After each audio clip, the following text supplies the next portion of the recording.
সদৌ অসম ছাত্ৰ সন্থাৰ শিৱসাগৰ সাধাৰণ সভাই আমাক যি সদৌ অসম ছাত্ৰ সন্থাৰ গুৰুত্বপূৰ্ণ পদবী সহকাৰী সাধাৰণ সম্পাদক পদ প্ৰদান কৰাৰ বাবে আমি সদৌ চৰাইদেউ জিলা ছাত্ৰ সন্থাই আমি সদৌ অসম ছাত্ৰ সন্থাৰ সন্মানীয় মুখ্য উপদেষ্টা ডক্টৰ সমুজ্জ্বল কুমাৰ ভট্টাচাৰ্য, সন্মানীয় সভাপতি উৎপল কুমাৰ শৰ্মা, নৱনিৰ্বাচিত সন্মানীয় সাধাৰণ সম্পাদক সমীৰণ ফুকনকে প্ৰমুখ্য কৰি বৰ্তমানৰ সদৌ অসম ছাত্ৰ সন্থাৰ কেন্দ্ৰীয় কাৰ্যনিৰ্বাহক সমিতি আৰু সমগ্ৰ অসমৰে যিসকল প্ৰতিনিধি শিৱসাগৰ সাধাৰণ সভাত উপস্থিত হৈছিল সমগ্ৰ প্ৰতিনিধিকে আমি ধন্যবাদ জ্ঞাপন কৰিছোঁ, কৃতজ্ঞতা জ্ঞাপন কৰিছোঁ।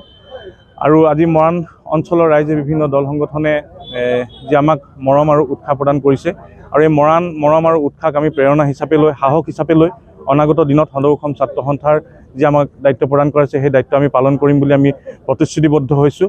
আৰু আমি ৰাইজৰ অভিভাৱকত্ব কামনা কৰিছোঁ। আমি অসমবাসী ৰাইজে প্ৰজন্মই জাতিটোৰ সুৰক্ষিত ভৱিষ্যতৰ কাৰণে আমি সংগ্ৰাম অব্যাহত ৰাখিবলগীয়া হৈছে। এই সংগ্ৰামত আমি প্ৰজন্মই সংগ্ৰাম কৰি থাকিবলগীয়া হৈছে। গতিকে আমি মৰাণবাসী ৰাইজৰ এই সময়খিনিতে মৰাণবাসী ৰাইজৰ আমি অভিভাৱকত্ব কামনা কৰিছোঁ। অনাগত দিনত মৰাণবাসী ৰাইজৰ আমি সহযোগিতা কামনা কৰিছোঁ। সদৌ অসম ছাত্ৰ সন্থাৰ শিৱসাগৰ সাধাৰণ সভাই আমাক যি সদৌ অসম ছাত্ৰ সন্থাৰ গুৰুত্বপূৰ্ণ পদবী সহকাৰী সাধাৰণ সম্পাদক পদ প্ৰদান কৰাৰ বাবে আমি সদৌ চৰাইদেউ জিলা ছাত্ৰ সন্থাই আমি সদৌ অসম ছাত্ৰ সন্থাৰ সন্মানীয় মুখ্য উপদেষ্টা ডক্টৰ সমুজ্জ্বল কুমাৰ ভট্টাচাৰ্য, সন্মানীয় সভাপতি উৎপল কুমাৰ শৰ্মা, নৱনিৰ্বাচিত সন্মানীয় সাধাৰণ সম্পাদক সমীৰণ ফুকনকে প্ৰমুখ্য কৰি বৰ্তমানৰ সদৌ অসম ছাত্ৰ সন্থাৰ কেন্দ্ৰীয় কাৰ্যনিৰ্বাহক সমিতি আৰু সমগ্ৰ অসমৰে যিসকল প্ৰতিনিধি শিৱসাগৰ সাধাৰণ সভাত উপস্থিত হৈছিল সমগ্ৰ প্ৰতিনিধিকে আমি ধন্যবাদ জ্ঞাপন কৰিছোঁ, কৃতজ্ঞতা জ্ঞাপন কৰিছোঁ।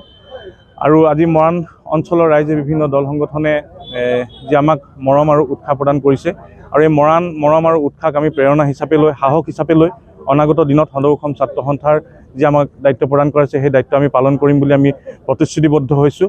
আৰু আমি ৰাইজৰ অভিভাৱকত্ব কামনা কৰিছোঁ। আমি অসমবাসী ৰাইজে প্ৰজন্মই জাতিটোৰ সুৰক্ষিত ভৱিষ্যতৰ কাৰণে আমি সংগ্ৰাম অব্যাহত ৰাখিবলগীয়া হৈছে। এই সংগ্ৰামত আমি প্ৰজন্মই সংগ্ৰাম কৰি থাকিবলগীয়া হৈছে। গতিকে আমি মৰাণবাসী ৰাইজৰ এই সময়খিনিতে মৰাণবাসী ৰাইজৰ আমি অভিভাৱকত্ব কামনা কৰিছোঁ।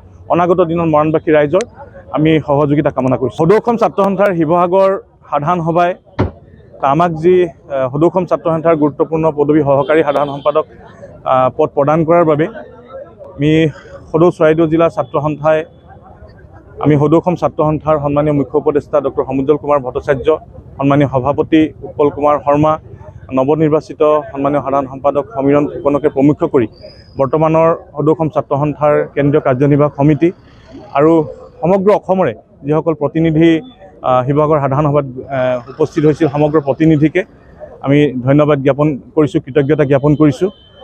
আৰু আজি মৰাণ অঞ্চলৰ ৰাইজে বিভিন্ন দল সংগঠনে যি আমাক মৰম আৰু উৎসাহ প্ৰদান কৰিছে আৰু এই মৰম আৰু উৎসাহক আমি প্ৰেৰণা হিচাপে লৈ, সাহস হিচাপে লৈ অনাগত দিনত সদৌ অসম ছাত্ৰ সন্থাৰ যি আমাক দায়িত্ব প্ৰদান কৰাইছে সেই দায়িত্ব আমি পালন কৰিম বুলি আমি প্ৰতিশ্ৰুতিবদ্ধ হৈছোঁ।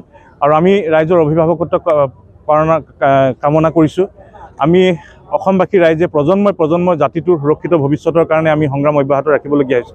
এই সংগ্ৰামত আমি প্ৰজন্মই সংগ্ৰাম কৰি থাকিবলগীয়া হৈছে। গতিকে আমি মৰাণবাসী ৰাইজৰ এই সময়খিনিতে মৰাণবাসী ৰাইজৰ আমি অভিভাৱকত্ব কামনা কৰিছোঁ। অনাগত দিনত মৰাণবাসী ৰাইজৰ আমি সহযোগিতা কামনা কৰিছোঁ। যিকোনো খবৰৰ বাবে যোগাযোগ কৰক 7099017330 লগতে 7099017110 নম্বৰত।